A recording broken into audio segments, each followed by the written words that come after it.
La pregunta que tal vez tenemos es: ¿qué significa vivir una vida santa? Cuando estudiamos las Escrituras para encontrar cómo es una vida santa, descubrimos que la santidad no es una lista de un checklist donde yo tengo que hacer. Creo que sería bueno hacernos un examen para saber si realmente entendemos lo que significa eso. Había una persona al cual se le llegó a decir que era un hombre santo, y este hombre era conocido por su santidad diariamente y se examinaba para saber si su proceder estaba de acuerdo a los planes de Dios. Así que él se hacía las siguientes preguntas cada día. Desperté espiritualmente y tuve cuidado de guardar mi mente de pensamientos errantes.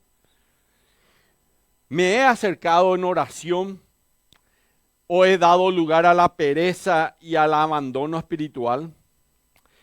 Se ha debilitado mi fe por no haber estado velando o avivado mi actividad diaria.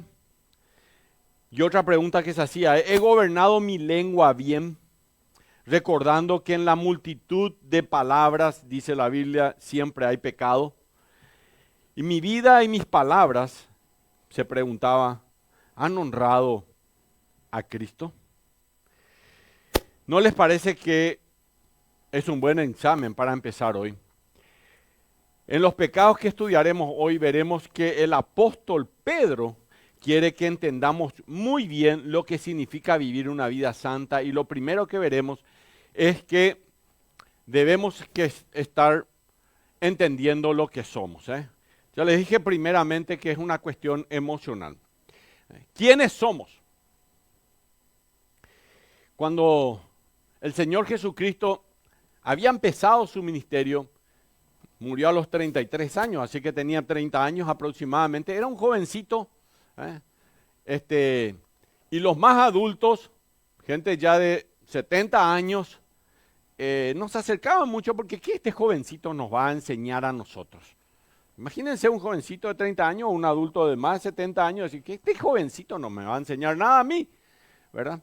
Y había un hombre llamado Nicodemo que le había llamado la atención. Nicodemo, capítulo 3 del libro de Juan,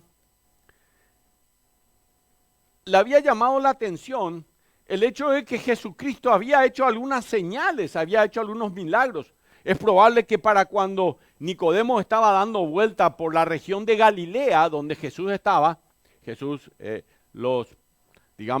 Sanedrín, los principales, la cabeza de la iglesia judía, estaba en Jerusalén. Pero Nicodemo, que era uno de ellos, estaba en Galilea. No sé qué hacía ahí, pero estaba ahí en Galilea. Y había escuchado que Jesucristo había hecho milagros. Así que él, probablemente curioso como es, se habrá ido a ver realmente quizás a esta mujer llamada María Magdalena, que repentinamente tenía demonios y repentinamente ella sanó.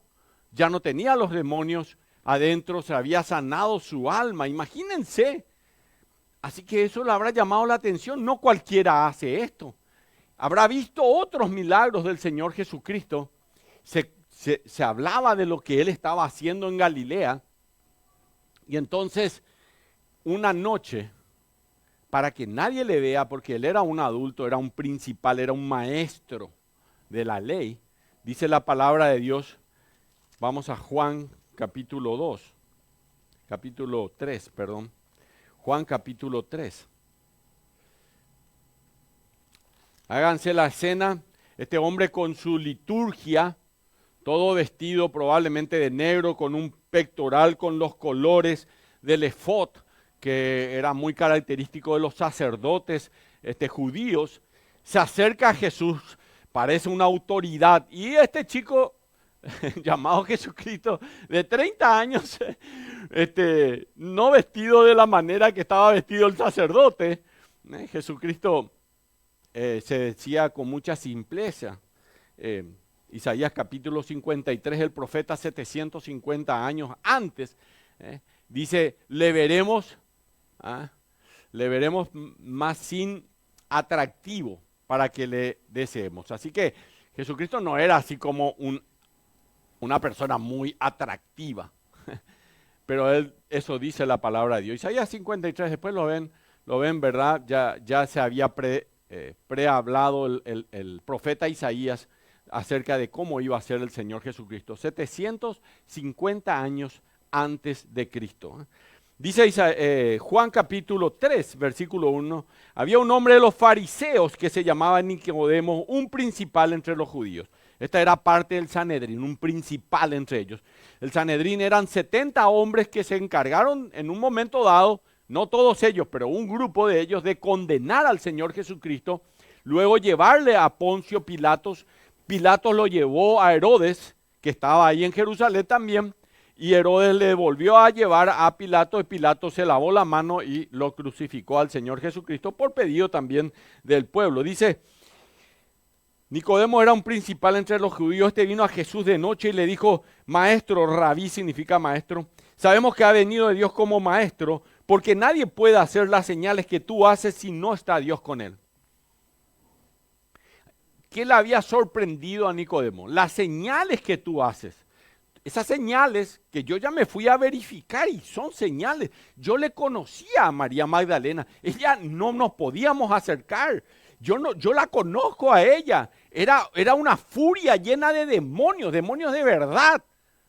Y ahora lo he visto y me dijo que vos, Jesús, hiciste esto. Y vino a Jesús de noche por eso y le dijo, Rabí, sabemos que has venido de Dios como maestro porque nadie puede hacer estas señales que tú haces si no está Dios con él. Había algo que en él le decía, está con Dios. Respondió Jesús y le dijo, de cierto te digo, que el que no naciere de nuevo no puede ver el reino de Dios. Había algo en el corazón que únicamente el Señor Jesucristo puede hacer, nadie más que Él puede leer la mente y el corazón de la gente, ¿verdad? O sea, esos que se van a los payeceros y que te leen tu mano y ese tipo de cosas, todo mentira, entre paréntesis, ¿verdad? Te pueden pegar en algunas cosas porque el diablo es muy astuto, pero esto no viene de Dios, viene del diablo, ¿verdad? Bueno, en este caso, el Señor Jesucristo sabía el corazón de Nicodemo. ¿Qué necesitaba Nicodemo? Quería saber cómo puede ir al cielo. Él quería saber eso. Él, maestro de la ley, no sabía cómo puedo ir al cielo. Mirá lo que dice después. Versículo 4. Nicodemo le dijo, ¿cómo puede un hombre nacer siendo viejo? Imagínense esta conversación entre un hombre de 72 años o 73 y uno de 30. ¿Cómo puede un hombre nacer siendo viejo? ¿Puede acaso entrar por segunda vez en el vientre de su madre y nacer? Imposible. La respuesta es no. No, eso no se puede. Respondió Jesús, de cierto te digo que el que no naciere del agua, las mujeres saben muy bien que tienen que romper la bolsa, el agua, y del espíritu, acá en mayúscula, no puede entrar en el reino de Dios. Lo que es nacido de la carne, carne es, y lo que es nacido del espíritu, espíritu es. No te maravilles que te dije, o es necesario nacer de nuevo. Nicodemo era un hombre que sabía mucho. Había vivido mucho, 72 años. Había leído mucho la palabra de Dios. Los que eran principales entre los judíos en el Sanedrín, ya para los 5 años ya tenían que saber por lo menos 2 libros del Pentateuco, que son los libros del Antiguo Testamento, Génesis, Éxodo, Levítico, Números, Deuteronomio. Ellos ya tenían que saber eso. Y luego para los 8 años o 12 años, ellos ya tenían que saber todo el Pentateuco de memoria. ¿Se acuerdan cuando el Señor Jesucristo se perdió de sus padres, de María y de José? Estaba al medio de aquellos eruditos judíos y Jesús se sabía de memoria todo el Pentateuco a los 8 o 12 años, ¿verdad? Y se maravillaban de lo que Jesús le hablaba siendo un niño, ¿verdad? Nicodemo, en este caso, él era un hombre que sabía mucho de la Biblia, sabía mucho de la vida también, pero él todavía no había encontrado el camino para llegar a Dios. No había encontrado ese camino. Así que Jesucristo le dijo, te es necesario nacer de nuevo. Y respondió Jesús y le dijo, le respondió Nicodemo y le dijo, ¿cómo puede hacerse esto? ¿Cómo puede hacerse esto? ¿Qué pregunta más espectacular? ¿Te gustaría saber la respuesta que le dio Jesús? ¿Cómo puede hacerse esto? ¿Cómo puedo nacer de nuevo? ¿Cómo puedo entrar en el reino de los cielos? Versículo 10 respondió Jesús y le dijo, ¿eres tú maestro de Israel y no sabes esto? Siendo que sabes tantas cosas, ¿eres tú maestro y no sabes esto? ¿Cómo puede ser que enseñas la palabra, pero no sabes lo que es nacer de nuevo? ¿No sabes esto? Así que lo que hizo Jesucristo es bajar toda esa guardia de sabiduría que ellos tenían, aquellos fariseos, para ahora ya él humillado, dándose cuenta que no tenía él el conocimiento que necesitaba. Esa era la pregunta. Jesús le va a decir, de cierto te digo, versículo 11, que lo que sabemos hablamos y lo que hemos visto testificamos, y no recibís nuestro testimonio. Si os he dicho cosas terrenales y no creéis, ¿cómo creeréis si os dijere las celestiales? Nadie subió al cielo sino que el que descendió del cielo, el Hijo del Hombre que está en el cielo. Esto es el Señor Jesucristo. Señores, Él no vino a contarnos algo que Dios le reveló. Jesucristo no vino a contarnos a nosotros cómo es el cielo porque Dios le reveló el cielo. Él vivió en el cielo y Él vino del cielo. Así que Él venía a contar lo que Él vivió, porque Él es la segunda persona de la Trinidad, el Hijo, y Él es parte de Dios mismo, de la Trinidad. Y dice, y como Moisés levantó la serpiente en el desierto, así es necesario que el Hijo del Hombre sea levantado. Él ya le está diciendo, vamos a terminar muriendo en una cruz. Para que todo aquel que en Él cree no se pierda, mas tenga vida eterna. Porque de tal manera amó Dios, le dijo a Nicodemo, al mundo. Muchas veces escuchamos este versículo, pero ¿a quién le dijo Jesús esto? A Nicodemo. Porque de tal manera amó Dios al mundo que ha dado a su Hijo unigénito, para que todo aquel que en Él cree no se pierda, mas tenga vida eterna. Porque no envió Dios a su Hijo al mundo para condenar al mundo, sino para que el mundo sea salvo por Él. Jesucristo no vino a condenar, vino a salvar, Él mismo lo dijo, lo que se había perdido. El que en Él cree, dice el Señor Jesucristo, no es condenado, pero el que no cree ya ha sido condenado porque no ha creído en el nombre del unigénito Hijo de Dios. Miren, y luego concluye en el versículo 19, y esta es la condenación. No es va a ser la condenación, ya es la condenación, que la luz vino al mundo y los hombres amaron más las tinieblas que la luz porque sus obras eran malas. Y hoy en esta mañana el Señor nos hace la misma pregunta. ¿Crees realmente esto? Me gustaría inclinar el rostro antes de continuar. Quiero que cierres los ojos. Y quiero que ahora te preguntes a vos mismo o a vos misma. ¿Crees que Jesús es el Salvador? ¿Crees que Él murió para darte vida eterna? ¿Crees que Él derramó su sangre para perdonar tus pecados? ¿Crees que sos un pecador y que necesitas un Salvador? Si es así, te invito hoy a hacer lo mismo que Nicodemo hizo hace más de 2000 años. Aceptar a Jesús en tu corazón. Decirle así al Señor Jesús, ahí orando conmigo en silencio, pero en tu mente y en tu corazón con toda sinceridad. Decirle así, Señor Jesús, te doy gracias por amarme tanto. Gracias por morir por mí en la cruz del Calvario y resucitar al tercer día. Gracias por ir a preparar un lugar para mí en el cielo. Hoy te pido perdón por mis pecados, Señor. Decirle de corazón a Él, hoy te pido perdón por mis pecados, Señor. Y abro mi vida y acepto a Cristo Jesús como mi Salvador personal. Lo recibo en mi corazón para que Él sea mi Señor y mi Salvador. En el nombre de Cristo Jesús. Amén.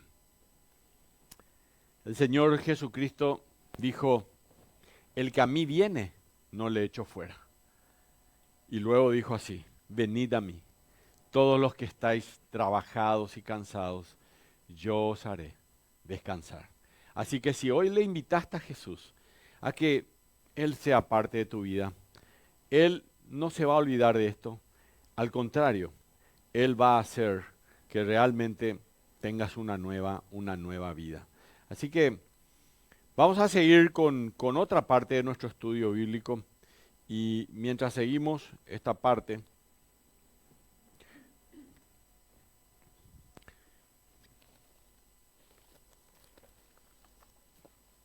voy a abrir algo adicional nada más para complementar.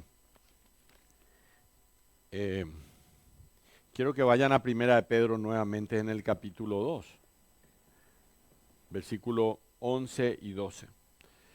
Ya decíamos que para una vida santa, en primer lugar, tenemos que entender lo que somos. En primer lugar, tenemos que entender lo que somos. ¿Qué somos realmente? Y dice Primera de Pedro en el capítulo 2, versículo 8, dice la palabra de Dios así, y piedra de tropiezo, capítulo 2, versículo 8, y roca que hace caer porque tropiezan en la palabra siendo desobedientes, a lo cual fueron también destinados. Mas vosotros sois los que tropiezan en la palabra, tropiezan, dice la palabra de Dios.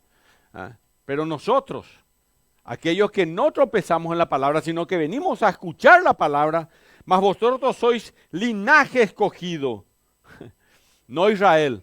Le dice a la iglesia cristiana, linaje escogido tenemos la sangre escogida, dice la palabra de Dios. Somos el linaje escogido, real sacerdocio. Ya no necesitamos sacerdotes. Ese real sacerdocio somos nosotros, dice la palabra de Dios. Nación santa y pueblo adquirido por Dios. Así que ¿quién compró? Compró Jesucristo. La Biblia dice en 1 Corintios capítulo 6, versículo 14, porque habéis sido comprado por precio. Glorificad pues a Dios en vuestros cuerpos y en vuestro espíritu, los cuales son de Dios. Y hemos sido comprados. ¿Para qué? Para que anunciéis las virtudes de aquel que os llamó de las tinieblas a su luz admirable. No somos Israel, pero hoy nos llama a anunciar la verdad, la luz. De las tinieblas nos quitó y nos trajo a su luz admirable. Miren, la gente que anda en tinieblas es gente complicada, ¿verdad? Sabemos que los ladrones andan en tinieblas. La gente que se va a los casinos son gente que andan en tinieblas, gente complicada. Pero el cristiano tiene que andar en luz. Eso es lo que dice la palabra de Dios. Él nos llamó de las tinieblas a su luz admirables. Y somos parte de un tesoro especial de Él. En el versículo 10 nos recuerda, miren lo que dice el versículo 10. Vosotros que en otro tiempo no erais pueblo, ahora sois pueblos de Dios. No eras, ahora sos pueblo de Dios. Y no estamos hablando de ese grupo que se hace llamar pueblo de Dios allá en Caguazú, ¿verdad? O sea, ellos se hacen llamar pueblo de Dios, en realidad no creen en Dios, no creen en la palabra de Dios, creen en algunos profetas que se dicen llamar. Hay uno que se llama Lucas y otros cuantos, estuve estudiando acerca de ellos. Un problema. Ahora sois pueblo de Dios, que en otro tiempo, mira lo que dice después, no habéis alcanzado misericordia. En otro tiempo estábamos condenados. En otro tiempo no habéis alcanzado misericordia. Es que tenés que entender esto. Sin Cristo no habéis alcanzado misericordia, pero ahora habéis alcanzado misericordia. Ahora habéis alcanzado misericordia. Porque, señores, nadie de nosotros merece ir al cielo. Nadie. Porque nadie podría llegar a cubrir el nivel de la santidad de Dios para poder llegar al cielo, porque todos somos pecadores. Y la Biblia dice en Apocalipsis capítulo 22 que ninguna cosa pecaminosa va a entrar al cielo, así que nadie podía llegar al cielo hasta que Jesucristo viene y muere por nosotros. Y la Biblia dice en 1 Juan capítulo 1 versículo 9, la sangre de Jesucristo su Hijo nos limpia de todo pecado. Antes no teníamos la misericordia, pero una vez que Cristo muere en la cruz, ahora sí ya tenemos la misericordia. Antes estábamos perdidos, pero ahora por la sangre derramada de Cristo Jesús, porque también Él muere, pero resucita al tercer día, o si no tendríamos, entre paréntesis allá en el fondo hay una representación de una tumba vacía, ¿verdad? Y nosotros tendríamos a un Dios muerto, ¿verdad? Pero Él resucitó. La predicación de los apóstoles, lean todo el libro de Hechos, la predicación de los apóstoles era la resurrección. Era lo único novedoso, porque religiones había muchas, pero ¿quién tenía una en el cual su líder había dicho que iba a morir, iba a ser enterrado y que iba a estar en la tumba 3 días?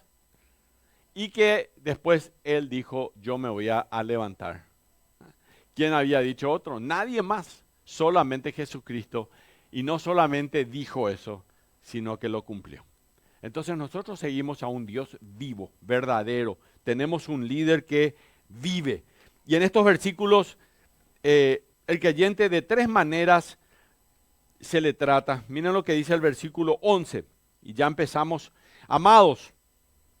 Ahí ya nos llama, entre paréntesis, la palabra amado tiene que ver con la palabra ágape, que es el amor de Dios. Hay varias palabras en el griego, saben que el Antiguo Testamento fue escrito en hebreo, el Nuevo Testamento fue escrito en griego. La palabra amor, hay varias palabras, ¿verdad? Está el amor eros, está el amor fileo y también el amor ágape. Hay varias palabras para el amor. En este caso es el amor de Dios. Amados, yo os ruego como a extranjeros y peregrinos que os abstengáis de los deseos carnales que batallan contra el alma. Hoy vamos a hablar acerca de este tema. Amados, dice acá. Lo que va a decirle, no solo lo dice escribiéndole el apóstol Pedro a la iglesia, sino que lo pone desde la humildad, lo pone desde el afecto, porque le trata de amado. Y como apóstol, él puede mandarles, pero como pastor del rebaño de Cristo, él les dice, yo os ruego. No le dice, yo les ordeno. Él dice, yo os ruego. O mejor dicho, yo me mantengo rogándole todo el tiempo, sin obligarles a que tengan una vida sana y una vida como Dios quiere. Pedro está rogando, instando, animando a los creyentes a los que les llama extranjeros y peregrinos. Nosotros acá somos todos paraguayos, ¿verdad? No hay acá ningún extranjero y peregrino. Puede ser que haya algún argentino o algo así. El chileno hoy no vino. Acá tenemos un extranjero. Colin. Acá tenemos una argentina también, ¿vieron? Bueno, ellos entienden lo de extranjeros y peregrinos muchas veces. Pero, ustedes entienden también de qué se trata cuando dice extranjeros y peregrinos. Y de hecho, otro incentivo para una vida santa, para una vida sana, es el recordatorio de que nosotros no pertenecemos aquí. Santidad significa, recuerden que usted es una persona diferente, es separado por Dios. Y la palabra extranjero se refiere a una persona que vive en un lugar que no es su verdadero hogar. Vive allí, no es el país de su nacimiento o de su ciudadanía, y eventualmente planea volver tan pronto termine lo que lo atrajo a ese lugar. Mientras tanto, es un visitante y a largo plazo, un extranjero quizás se quedó varios años residente, pero sigue siendo extranjero. Y Pedro quiere asegurarse de que entiendan de que somos extranjeros. Pedro está diciéndote a vos que estás sentado, sentada ahí, somos extranjeros. Porque según Filipenses capítulo 3, versículo 20, nuestra ciudadanía, dice la palabra de Dios, está en los cielos. Y el concepto que Pedro está enfatizando al usar esta palabra extranjero es la procedencia, es decir, ¿de dónde soy? Ustedes son extranjeros, somos extranjeros aquí en este mundo. ¿Les queda claro eso? ¿Cuántos de ustedes se creen extranjeros en este mundo? En este mundo, ¿sí? Bueno, que les quede claro. Luego Pedro usa la palabra peregrino, que significa estás en tránsito, una persona que está pasando de un lugar hacia el otro lugar. Y esta palabra, peregrino, ahí tienen un poco para anotar, es una palabra que se refiere a un visitante que se queda solo brevemente en un país extranjero. Es un peregrino, un tiempo nomás, muy corto. No se queda el tiempo suficiente para tratar de acostumbrarse a su comida, no se queda el tiempo suficiente para tratar de acostumbrarse a sus estilos, digamos, de vida de ese lugar, ni a su ropa o al clima. Está aquí y luego se va de nuevo con bastante rapidez, pero ahora está hablando de la permanencia, que es limitada por un poco de tiempo. Y nosotros somos peregrinos, queridos. Además de ser extranjeros, también somos peregrinos. Somos peregrinos, estamos por este mundo, pero este no es nuestra patria celestial. No es aquí donde vamos a estar por toda la eternidad. Puede que vivamos 10 años más, 20 años más, 30 años más, algunos 40 y 50. ¿Verdad? Yo ya no llego. Pero no es tu patria final. No es donde vas a vivir por toda la eternidad. No te olvides de esto. Sos peregrino, sos peregrina. No te quieras acomodar aquí como si fuera que esto es lo más importante.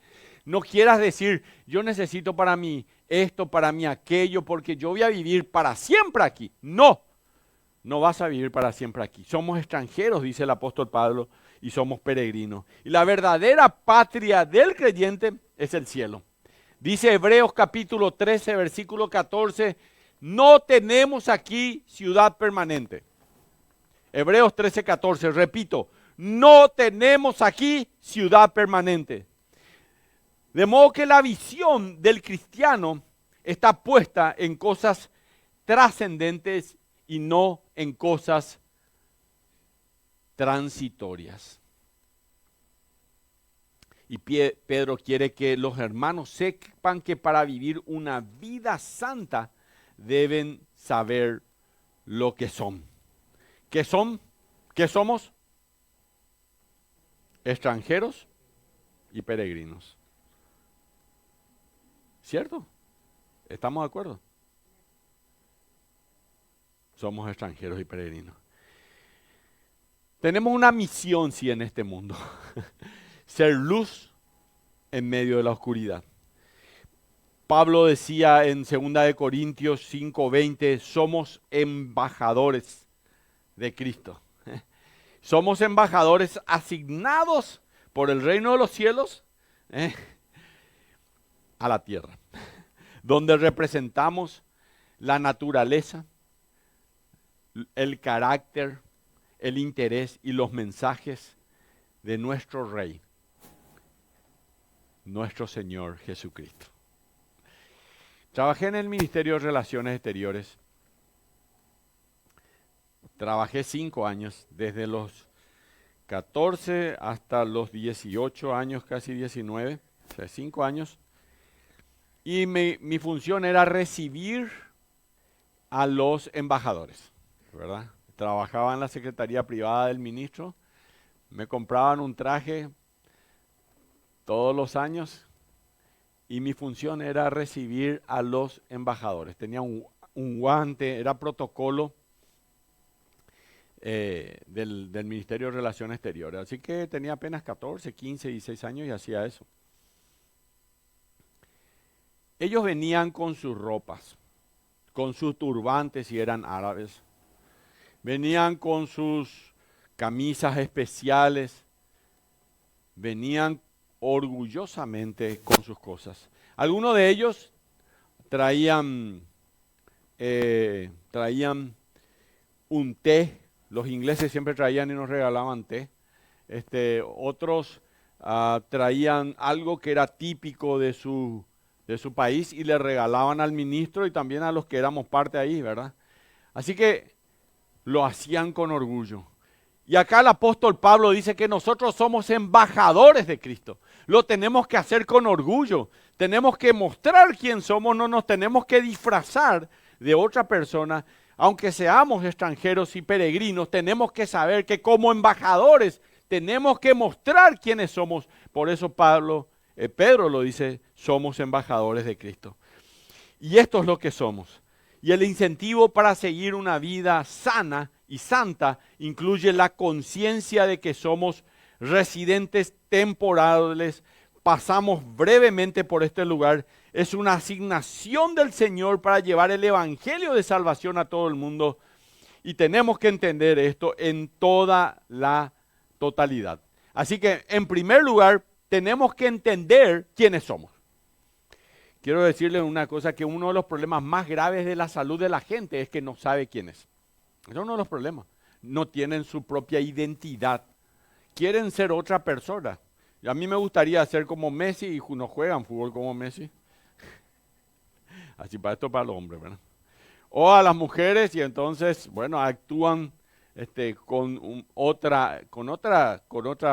ritmo, usan otro tipo de ropa y no son esa persona, ¿verdad? Así que, en primer lugar, saber quiénes somos, entender quiénes somos, ¿ok? En segundo lugar, entendiendo de qué nos tenemos que separar, de qué nos separamos. Dice el versículo 11, mas yo os ruego como extranjero y peregrino que os abstengáis de los deseos carnales.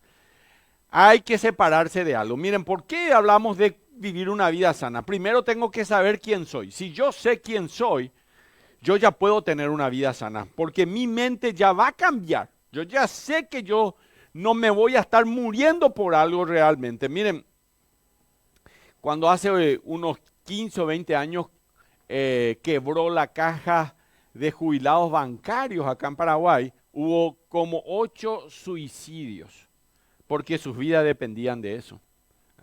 Y hay mucha gente que se quita la vida justamente porque no saben quién son. Pero en segundo lugar, tenemos que saber de qué nos tenemos que separar. ¿De qué nos tenemos que separar realmente? Aunque estos extranjeros y peregrinos exhorta a Pedro a abstenerse de los deseos carnales, como dice, amados, yo os ruego como extranjero y peregrino que os abstengáis de los deseos carnales, versículo 11. Esto implica alejarnos definitivamente como algo reprobable. Yo me alejo de eso, es reprobable. La carne aquí no es una referencia al elemento material del hombre, sino al ser entero, cuyas tendencias en el hombre natural están incontroladas a causa del pecado, o si se prefiere mejor, están controladas por el pecado. Y la carne produce frutos. La carne, ese es tu deseo dentro, contrarios a Dios. Produce frutos contrarios y deteriora tu vida. Deteriora tu vida. Miren, Gálatas capítulo 6, versículo 19 al 21, el apóstol Pablo dice, y manifiestas son las obras de la carne, que son adulterio, fornicación, inmundicia y lascivia. Esto está hablando de los pecados sexuales. La lascivia es en la mente. Acá está la pornografía.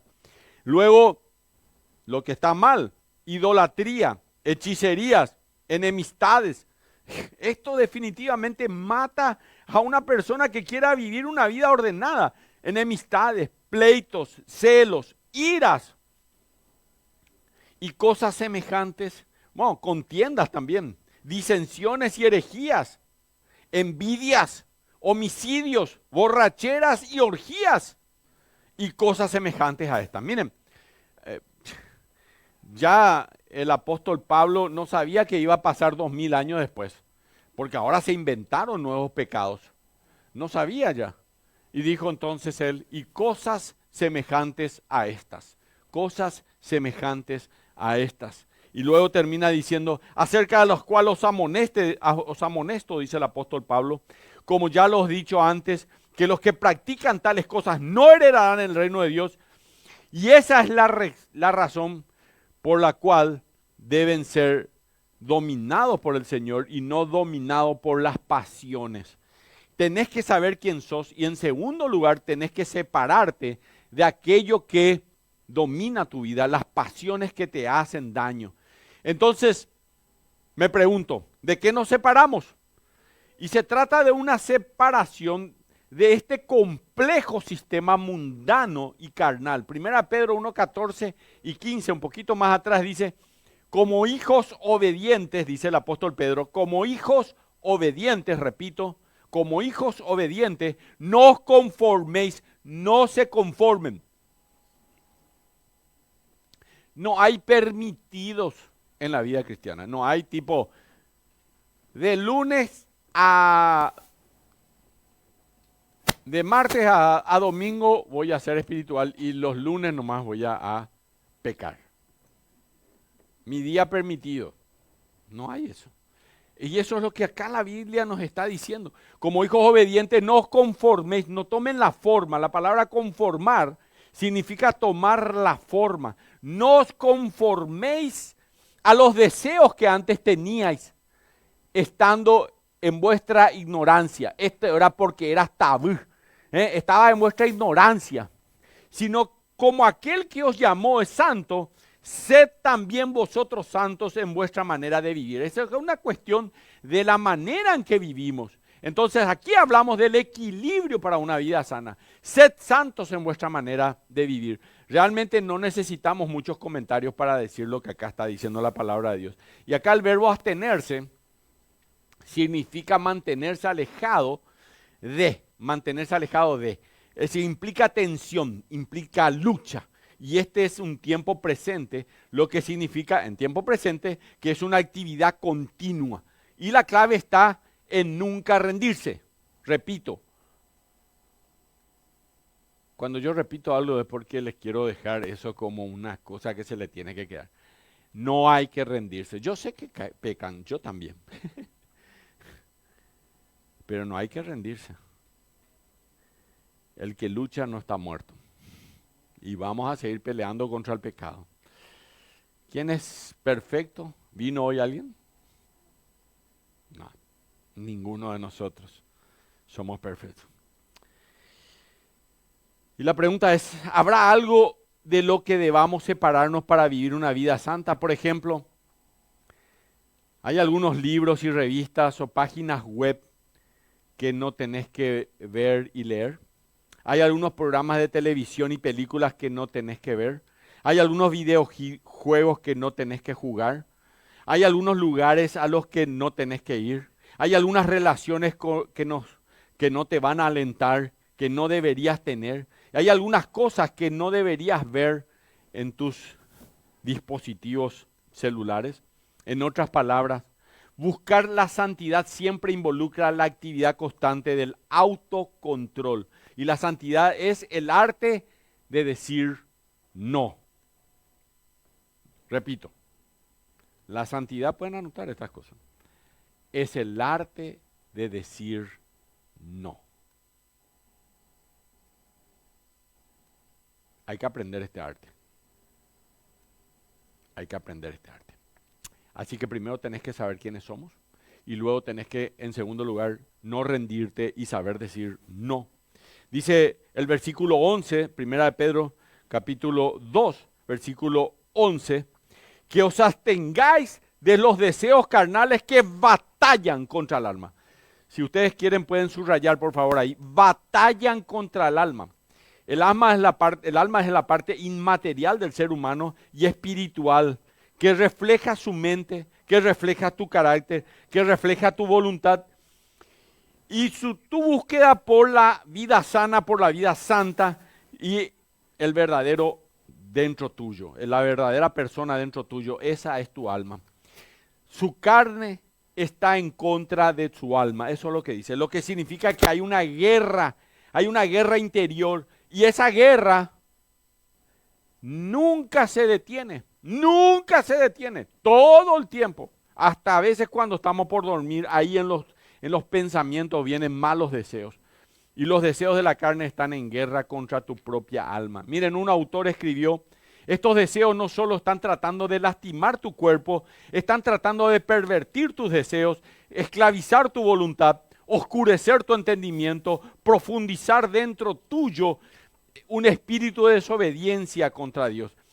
Un espíritu de desobediencia contra Dios. Y de alguna forma, aquí Pedro está diciendo, el mayor enemigo de nuestras vidas somos nosotros mismos. El mayor enemigo de nuestras vidas, escuchá lo que te voy a decir, somos nosotros mismos.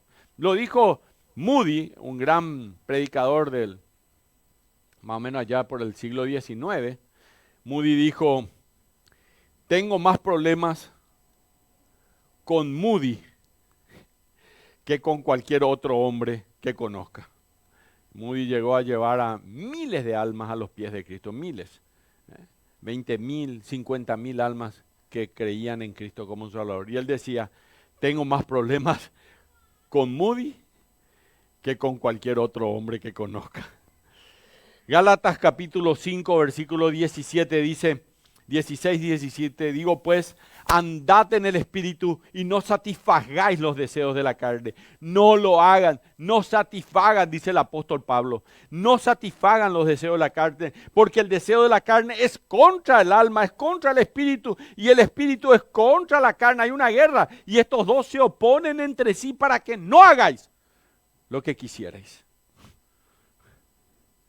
Es un combate entre dos poderes que se manifiestan, son dos deseos opuestos entre sí. Y el creyente es el campo de batalla donde luchan estos dos poderes, la carne contra el espíritu. Y ahora la palabra que se usa acá es batallar, es una palabra interesante. Es como decir una batalla, no cuerpo a cuerpo, sino que es una campaña militar, lo que sería la campaña del primer siglo. Y en otras palabras, su carne es una campaña militar, está determinada a pelear.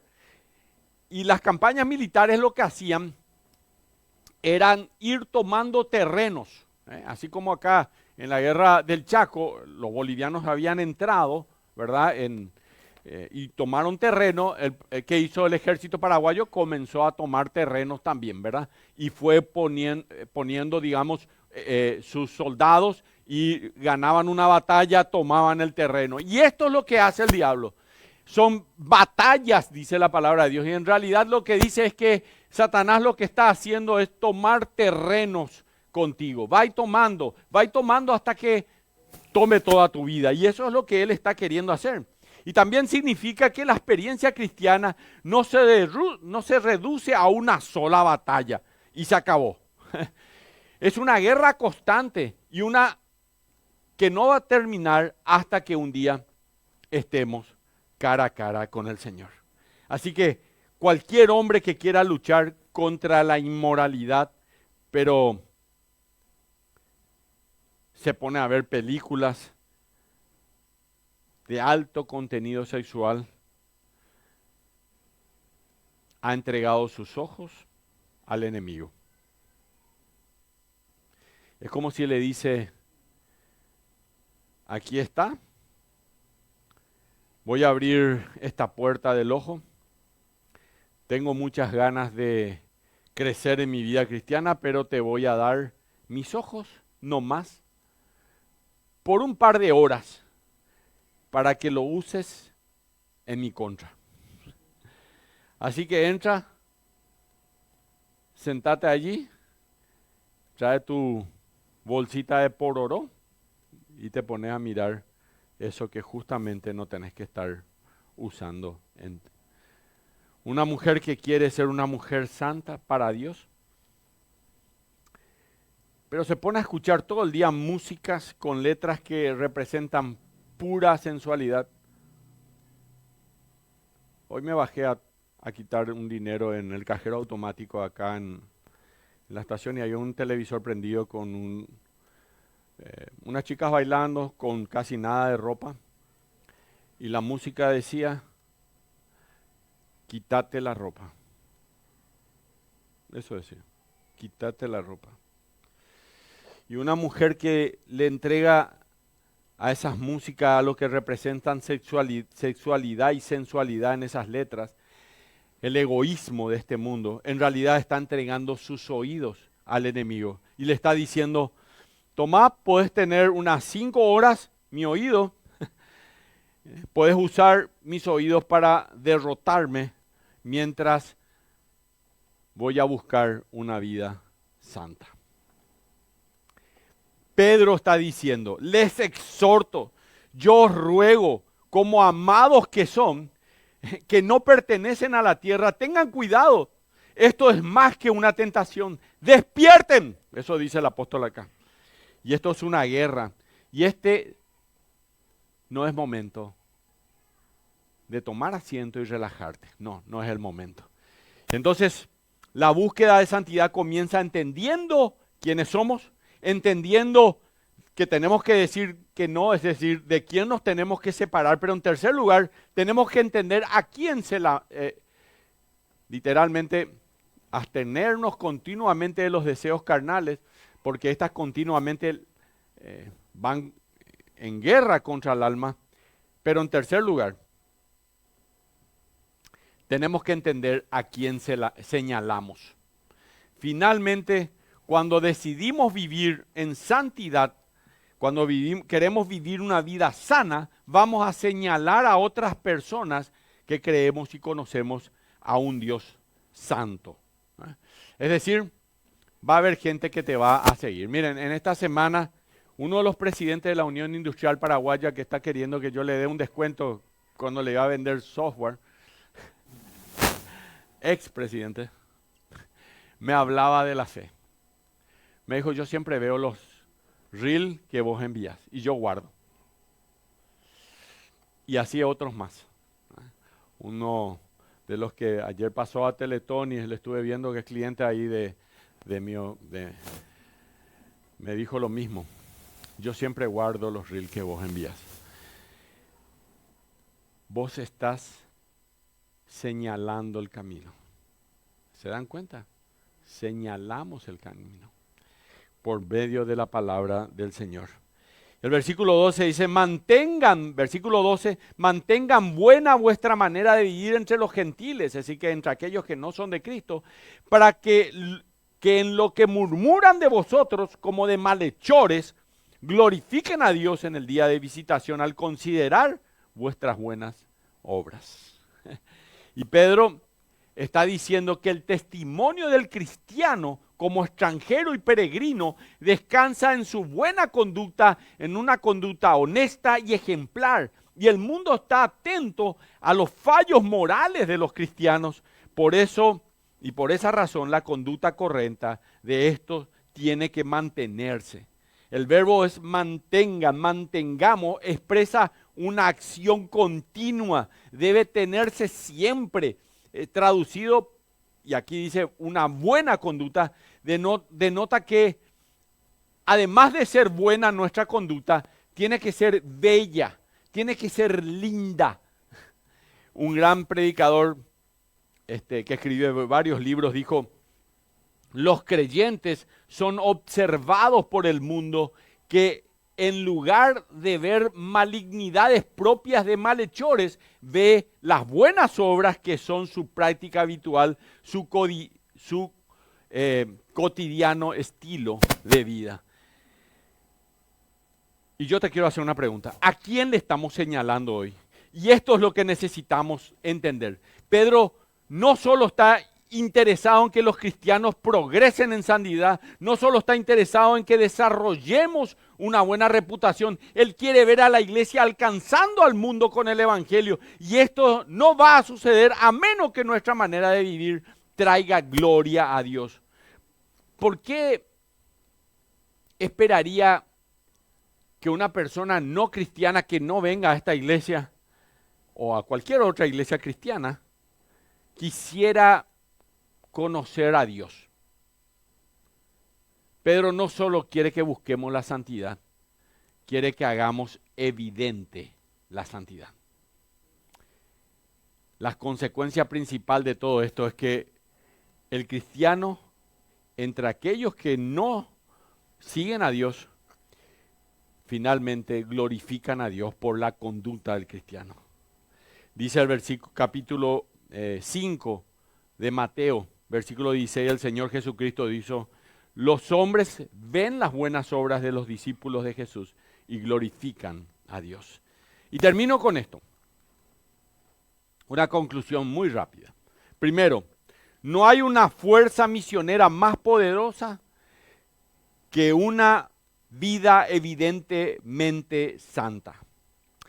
Así que no es de extrañar que el enemigo batalle todos los días para tratar de evitar que usted gane terreno en su vida de santidad. Así que, y aquí el apóstol Pablo nos está diciendo esto, el apóstol Pedro, y quiere que entendamos que la santidad se trata de lo que somos. La santidad se trata de lo que somos. ¿Vos ya entendiste lo que sos? Quiero saber, soy cristiano, soy un cristiano, lo digo con honor. La santidad se trata de que nos separamos. La santidad se trata de a quién estamos señalando. Y el resultado es la oportunidad para que el evangelio y la gloria de Dios sea puesta. Miren, lo digo por experiencia personal. La gente está dispuesta a escucharte cuando vos tenés una vida diferente. En esta semana vino a mi escritorio, a mi oficina, una persona agnóstica, es ingeniero, tiene muchos edificios ahí en la zona de Villamorra que está construyendo, es profesor de la Universidad Nacional de Asunción. Y él bostezaba mientras yo hablaba. Así que oraba yo a Dios. Tengo que señalar el camino. En un momento dado habló de que él realmente no sabe si existe Dios o no existe Dios, pero a que hay un ser supremo debe haber. Y le dije, ¿y por qué no le llamaríamos Dios? Pero vos pensás que puede ser la fuerza de la naturaleza. Suponé, vos sos ingeniero. Suponés que yo baje aquí 50,000 ladrillos o 500,000 ladrillos y 400,000 años después ¿se va a convertir en un edificio esto? No se va a convertir. ¿Viste? Tiene que haber alguien que hizo lo que hoy. Eso es lo que dice la palabra de Dios. Los cielos cuentan la gloria de Dios. Te preguntaste, le dije, si las galaxias, ¿por qué no chocan una galaxia contra otra? ¿O por qué nuestra Vía Láctea, nuestra propia galaxia, por qué la luna no choca contra la Tierra y por qué el sol no nos quema a nosotros? Si nosotros tuviéramos un error de cálculo del 0,00001%, hubiéramos muerto quemados por el sol. ¿No te parece que existe un Dios creador? Terminamos orando a Él, con Él, y la persona que la acompañaba me dijo, jamás en su vida le escuchó a nadie sobre la palabra de Dios y está entusiasmado en volver a encontrarse contigo. Así que bueno, si Dios realmente tocó su vida, es una cosa maravillosa, ¿verdad? Así que le dejo 2 recomendaciones. Primero, no hay fuerza misionera más poderosa que una vida evidente, santa. No es de extrañar que el enemigo batalle todos los días para tratar de evitar que usted gane terreno en su vida de santidad. Y segundo, nos guste o no, todos los cristianos somos un anuncio del evangelio. Con nuestras vidas hacemos que los demás lo aprecien o lo desprecien. Porque lamentablemente a veces damos mal testimonio. Hace unos años atrás, termino con esta anécdota que me pasó. Una persona a eso de las 1:30 de la tarde más o menos me llamó por teléfono y me dijo, ¿usted es el pastor Pedro? Sí, yo soy. Una persona me dio su número de teléfono. Ok, era un domingo ¿verdad? Estaba yo almorzando y hablé con ella. Me dice, tengo una prima que se llama Silvana y que ella está a punto de morir. Puede que muera hoy o puede que muera mañana. Y quiero que si usted puede venir, por favor, a hablarle. Así que hice lo que tenía que hacer y me preparé para estar allá a las 3 de la tarde. Me fui porque me dijo que podía morir en cualquier momento, así que quería llegar antes. Así que me fui a ese lugar, La Cimet. Ella tenía SIDA. Tenía 19 años esta nena. Me acerqué a ella, todo destruida ya por una vida lamentable, ¿verdad? Pero uno se puede dar cuenta que tenía 19 años, ¿verdad? Sufría y temblaba. Ya no me podía escuchar, no podía abrir sus ojos. Pero le agarré de la mano. Y le dije, si me escuchás, apretá mi mano, por favor. Y me apretó la mano. Le dije, hay un Dios que murió para perdonar tus pecados. Hay un Dios que si hoy, así como estás, les pedís perdón, Él te va a perdonar. Hay un Dios que quiere recibirte un día en los cielos. ¿Te gustaría decir a Cristo que venga a tu corazón y a tu vida? Y ella apretó mi mano. Le dije, yo voy a orar y quiero que ores en tu corazón allí. Y oró a Dios. Esa tarde ella aceptó a Cristo como su Salvador. 48 horas después ella falleció. La prima me envió un mensaje, me dijo así, quiero agradecerte desde el fondo de mi corazón el milagro que Dios hizo por tu intermedio. Creemos que Silvana está con Cristo en el cielo. Le llegó la palabra de Dios y se sintió muy feliz, aunque sea brevemente. Mientras escribimos, le expliqué la gracia de Dios a través de Cristo. Y cuando terminamos, ella me agradeció y dijo, yo quiero seguir. Ellos eran de San Pedro. Quiero seguir conociendo más de la palabra de Dios. Quiero decirles que no hay duda en mi mente que mis palabras sobre Jesucristo resonaron de manera única y poderosa y que ella la escuchó. Mientras aquel extraño que era yo para ella le alentaba a entender las cosas que 48 horas después ella iba a experimentar.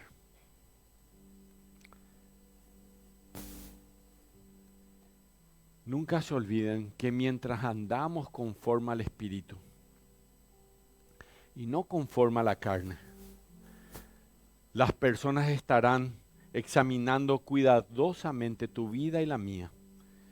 Y algunos de ellos llegarán a pensar mucho sobre nuestro comportamiento y luego van a estar listos o listas para escucharnos acerca de nuestro Salvador. Vamos a ponernos de pie y vamos a orar a Dios. Cerramos los ojos. Hay personas a las cuales vos le tenés que señalar el camino, pero para eso tenés que vos tomar la decisión de saber quién sos, a qué tenés que decirle no, y tenés que saber que vas a señalar el camino a otras personas. Quiero que ores al Señor y le digas así, Señor Jesús, Padre bendito, Dios celestial, entrego mi corazón porque quiero, Señor, saber decir que no a este mundo. Saber decir que no a la carne. Quiero, Señor, ser un testimonio de una vida sana delante de tu presencia, Señor. Porque sé que soy extranjero en este mundo. Soy un peregrino, Señor. Quiero agradarte de hoy en adelante. Quiero servirte. Y quiero señalar el camino a aquellos que vienen detrás mío, dejándole un legado de una vida sana, de santidad. En el nombre precioso de Cristo Jesús. Amén.